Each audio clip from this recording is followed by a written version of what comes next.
माता पार्वती शिव जी को पति रूप में प्राप्त करने के लिए घोर तप कर रही थी। उनके तप को देखकर देवताओं ने शिव जी से देवी की मनोकामना पूर्ण करने की प्रार्थना की। शिव जी ने पार्वती जी की परीक्षा लेने सप्तर्षियों को भेजा। सप्तर्षियों ने शिव जी के सैकड़ों अवगुण गिनाए, पर पार्वती जी को महादेव के अलावा किसी और से विवाह मंजूर न था। विवाह से पहले सभी वर अपनी भावी पत्नी को लेकर आश्वस्त होना चाहते हैं, इसलिए शिव जी ने स्वयं भी पार्वती की परीक्षा लेने की ठानी। भगवान शंकर प्रकट हुए और पार्वती को वरदान देकर अंतर्ध्यान हुए। इतने में जहां वह तप कर रही थी, वही पास में तालाब में मगरमच्छ ने एक लड़के को पकड़ लिया।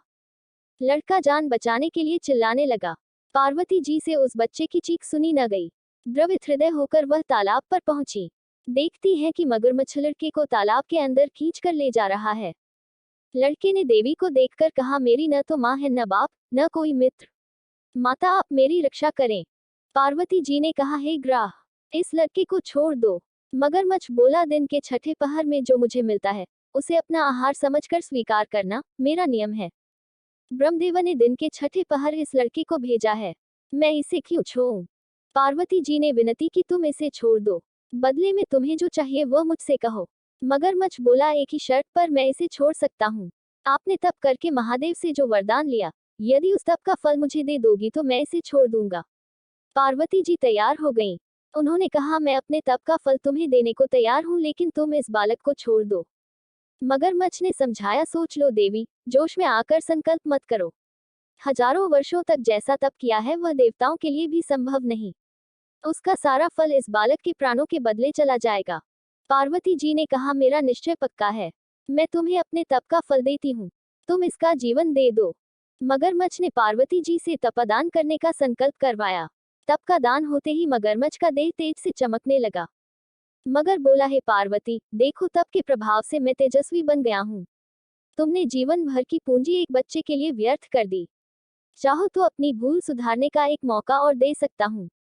पार्वती जी ने कहा, हे ग्राह, तब तो मैं पुनः कर सकती हूँ, किंतु यदि तुम इस लड़के को निगल जाते तो क्या इसका जीवन वापस मिल जाता? देखते ही देखते वह लड़का अदृश्य हो गया। मगरमच्छ लुप्त हो गया। पार्वती जी ने विचार किया, मैंने तप तो दान कर दिया है, अब पुनः तप आरंभ करती हूँ। पार्वती ने फिर से तप करने का संकल्प लिया। भगवान सदाशिव फिर से प्रकट होकर बोले, पार्वती, भला अब क्यों तप कर रही हो? पार्वती जी ने कहा, प्रभु, मैंने अपने तप का फल दान कर दिया है।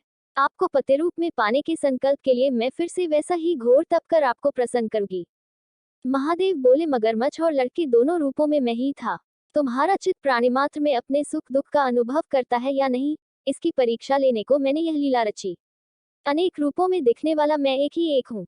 मैं अनेक शरीरों से अलग निर्विकार हूँ। तुमने अपना तप मुझे ही दिया है, इसलिए अब और तप करने की जरूरत नहीं। देवी ने महादेव को प्रणाम कर प्रसन्न मन से विदा किया।